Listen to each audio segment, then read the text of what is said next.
Bonjour à tous, dans cette vidéo, on va aborder la stratégie de création de contenu qui a permis à des entrepreneurs tels que Yomi Denzel, Iman Gadzhi et d'autres de faire exploser leur personal brand sur les réseaux grâce à la création de contenu court. Donc dans cette vidéo, ce que je vais faire, c'est que je vais vous détailler exactement la stratégie et comment vous pouvez l'implémenter dans votre business pour scaler grâce au contenu court. Donc on va avoir 3 étapes importantes ici qui seront l'étape de recherche, l'étape de création et l'étape de distribution. Ces 3 étapes, c'est les 3 étapes principales de la création de contenu.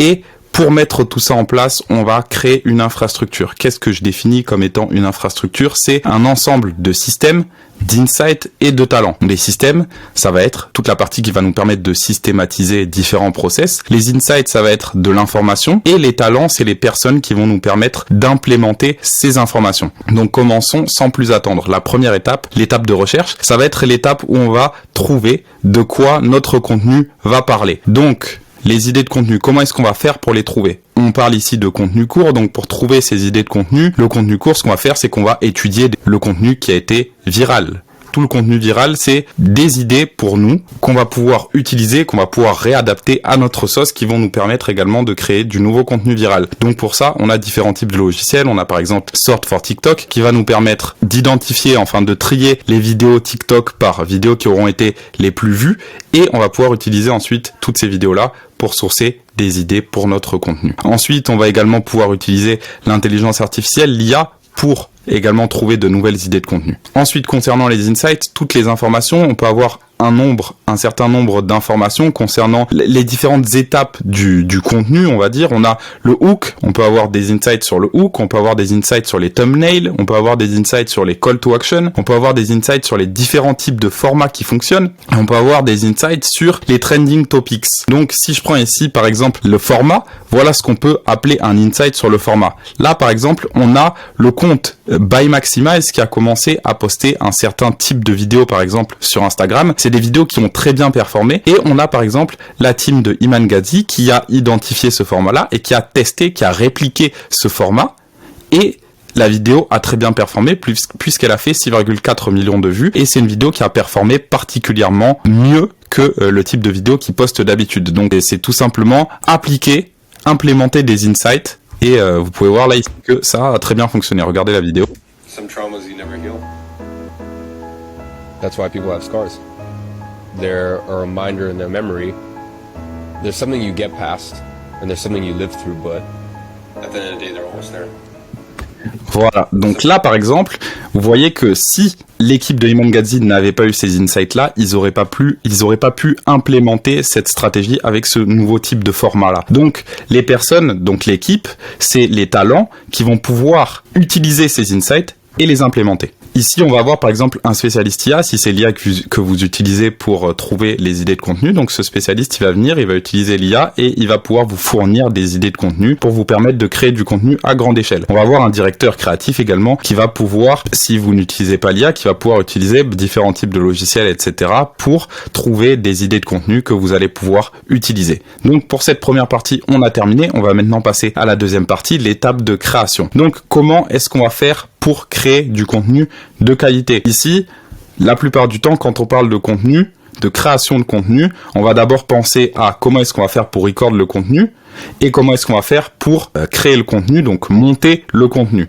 Quel type de systèmes vont pouvoir nous aider dans cette création? Ici, on va avoir différents types de logiciels. Si par exemple, vous bossez avec des monteurs vidéo, ce que je vous conseille, en tout cas que vous avez une équipe de monteurs vidéo, je vous conseille fortement d'utiliser des logiciels tels que Frame.io qui va vous permettre de communiquer parfaitement, de donner du feedback de manière claire à vos monteurs, à votre équipe, pour pouvoir créer du contenu de la meilleure qualité possible. Donc par exemple, ici dans cette infrastructure, ça va nous permettre de mettre en place ce qu'on appelle un contrôle de qualité, un quality control process. On peut avoir différents autres systèmes qu'on peut mettre en place, mais je pense que là déjà, c'est pas mal pour cette étape de création. Ensuite, pour les insights, on va avoir également ici des insights concernant le type de format pour la création, les différents styles d'édit qui fonctionnent le mieux, les différents styles de hook visuel, parce que là on est vraiment dans la création. Les hooks visuels, c'est quelque chose auquel on va s'attarder que quand on est dans la phase de création du contenu.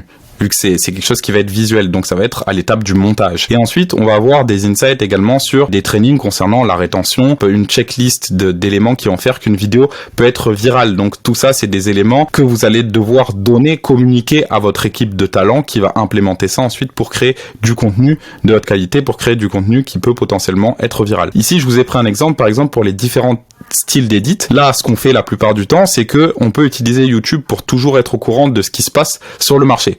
On peut voir ici, par exemple, que quand on s'intéresse un peu au montage, aux différents types de montage, aux différents types d'édits qui fonctionnent le mieux, qui ont tendance à être très trendy, si je peux dire ça comme ça, on a là, par exemple, différentes vidéos qui sont la plupart du temps destinées aux monteurs vidéo, mais qu'on peut utiliser également pour former nos équipes, pour récolter des insights qu'on va ensuite pouvoir communiquer à notre équipe sur les différents types d'édits qui fonctionnent le mieux. Donc ici, on peut voir par exemple que les montages du type Houston Cold, Iman-Gadzhi, etc. sont des montages qui fonctionnent très bien. Pareil ici. Ou encore ici, on peut voir tout ce qui est motion graphics, short, etc. C'est du contenu qui fonctionne très très bien. Et on peut le voir puisque vous pouvez voir également on peut voir le nombre de vues sur ce type de vidéo-là et on peut très rapidement comprendre ce qui est viral puisque c'est les gens ils cherchent à s'informer sur ce type de montage là. Donc on prend toutes ces informations là et on transmet ensuite ces informations à nos talents.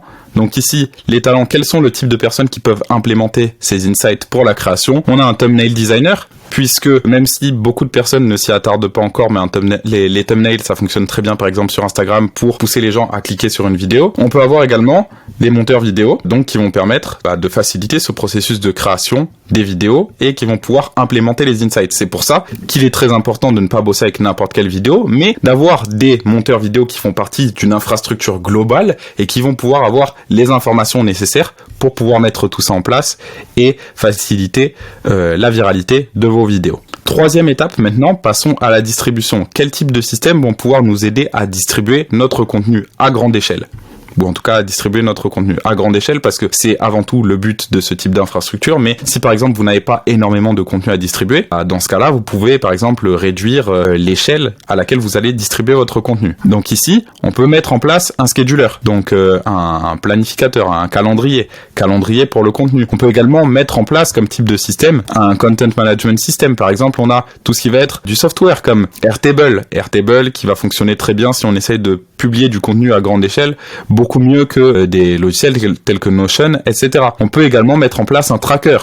On peut développer un système pour tracker nos KPI, pour savoir exactement comment nos vidéos performent, etc. Ensuite, quand on passe aux insights, maintenant il nous faut des insights. Quel type d'insights on peut avoir qui vont nous permettre de distribuer notre contenu d'une manière plus efficace. Donc là, par exemple, si on cherche comme par exemple ici, cette stratégie qui avait été mise tout d'abord en place par Andrew Tate et qui a été ensuite appliquée par Iman-Gadzhi, Yomi Denzel et d'autres entrepreneurs, où on a énormément de comptes Instagram qui vont nous permettre de poster du contenu à grande échelle. Par exemple ici, je pense qu'on a au moins une vingtaine de comptes d'Iman qui postent du contenu chaque jour.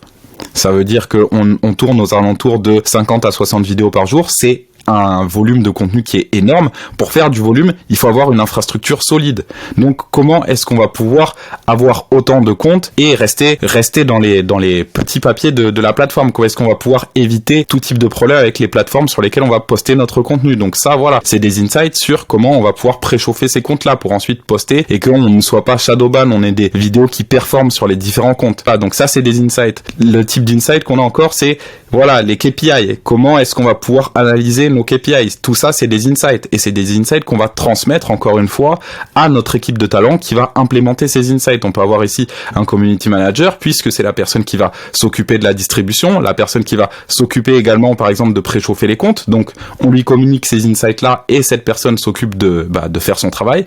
Et, par exemple, sur l'analyse des KPI, on va avoir le creative director qui va venir comment est-ce que cette personne-là, avec les insights qu'on lui communique, comment est-ce qu'elle va pouvoir implémenter ces insights pour venir analyser les KPI. Voilà. Donc là, je vous ai présenté cette infrastructure. C'est une infrastructure que nous, on peut mettre en place directement dans votre business. Donc aujourd'hui, si tu es un entrepreneur, que tu cherches à scaler et que tu cherches à mettre en place le même type de système, le même type d'infrastructure que des entrepreneurs tels que Iman Gadzhi, Yomi Denzel, etc.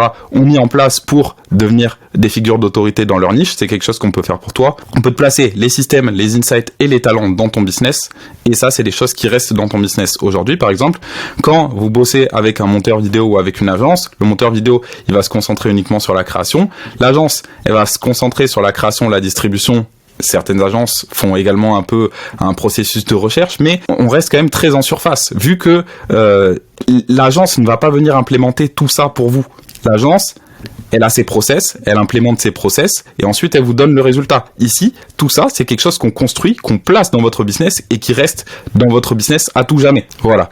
Donc j'espère en tout cas que j'ai pu vous apporter un peu de valeur avec cette vidéo. Si vous avez des questions, vous pouvez déposer vos questions dans l'espace commentaire, ou vous pouvez me contacter directement sur Instagram, et je me ferai un plaisir de vous répondre. Si vous souhaitez passer à l'étape supérieure, vous pouvez booker un call directement, et puis on discutera de comment mettre en place ce type d'infrastructure dans votre business pour vous permettre de scaler. Je vous souhaite une très bonne journée et à la prochaine.